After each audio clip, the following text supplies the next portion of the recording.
Assalamualaikum warahmatullahi wabarakatuh. Mohon izin Ibu, perkenalkan nama saya Nurlela Maropei. Saya dari Prodi TBP kelas B.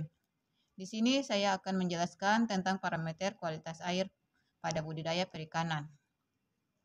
Jadi, air adalah komponen penting dalam budidaya perikanan karena di dalam air, ikan dan hewan air lainnya hidup, tumbuh, dan berkembang. Cara yang umum dilakukan dalam pengelolaan kualitas air pada budidaya perikanan adalah melakukan pergantian air secara berkala. Dengan cara demikian, air di dalam kolam akan selalu berganti dan mutunya tetap terjaga dan memenuhi kebutuhan ikan untuk hidup.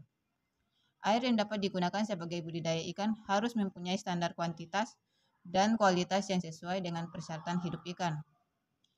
Air yang dapat digunakan sebagai media hidup ikan harus dipelajari agar ikan sebagai organisme air dapat dibudidayakan sesuai kebutuhan manusia sebagai sumber bahan pangan yang bergizi dan relatif harganya murah.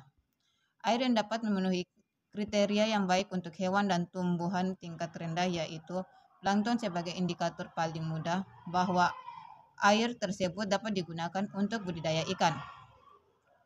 Parameter kualitas air pada proses budidaya ikan berperan dalam menciptakan suasana lingkungan hidup ikan, agar perairan kolam mampu memberikan suasana yang nyaman bagi pergerakan ikan, yaitu tersedianya air yang cukup untuk menciptakan kualitas air yang sesuai dengan persyaratan hidup ikan yang optimal, atau kimia air, fisika air, dan biologi air sesuai dengan parameter yang disyaratkan.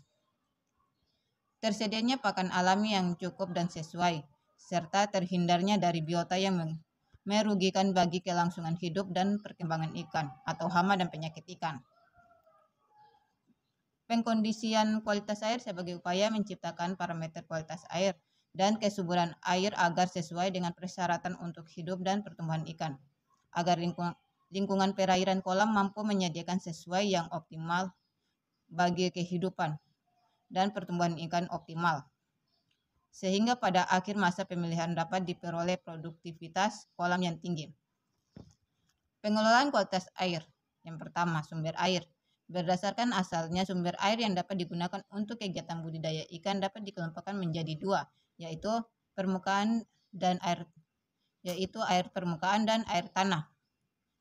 Air permukaan yaitu air hujan yang mengalami limpasan atau berakumulasi sementara di tempat-tempat rendah, misalnya air sungai, waduk, danau, dan rawa. Selain itu, air permukaan dapat juga didefinisikan sebagai air yang berada di sungai, danau, waduk, rawa, dan badan air lainnya yang tidak mengalami infiltrasi ke dalam. Sumber air permukaan tersebut sudah banyak dipergunakan untuk kegiatan budidaya ikan. Yang kedua, air tanah, yaitu air hujan yang mengendap atau air yang berada di bawah permukaan tanah. Air tanah yang saat ini digunakan untuk kegiatan budidaya dapat diperoleh melalui cara pengoboran air tanah dengan kedalaman tertentu sampai diperoleh titik sumber air yang akan keluar dan dapat dipergunakan untuk kegiatan budidaya ikan. Kelebihan dari air tanah yaitu air tanah memiliki kelebihan airnya bersih. Adapun kekurangan air tanah yaitu mempunyai kandungan oksigen yang rendah, kadar karbon dioksida yang tinggi, dan kandungan besi yang relatif tinggi. Kelebihan air permukaannya itu permukaan yang dapat digunakan untuk kegiatan budidaya ikan berdasarkan kadar garamnya atau salinitas dibagi menjadi 3, yaitu air tawar, air payau, dan air laut. Air tawar adalah air yang memiliki kadar garam atau salinitas antara 0 sampai 5 ppt. Dan air payau adalah air yang memiliki kadar garam atau salinitas antara 6 sampai 29 ppt. Dan yang terakhir, air laut adalah air yang memiliki kadar garam atau salinitas antara 30 sampai 35 ppt.